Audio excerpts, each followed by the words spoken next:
Like any operating system, macOS hides important files to prevent them from being accidentally deleted. However, in some cases, you may need to locate them in order to clear old logs, caches, and other junk files. The easiest way to do this is to use a free application called Funter.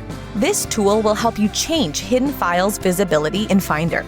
To show hidden files on Mac with Funter, do the following. Download and launch Funter.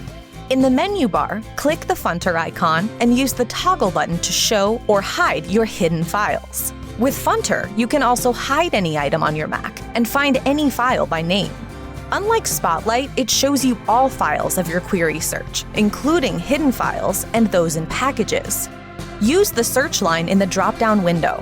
Type the name of the file you want to find and press Enter. You will see a list of all files containing the query. If needed, you can copy, move, or remove hidden files right from the Funter's window. Funter is a convenient way to find and remove hidden files on your Mac.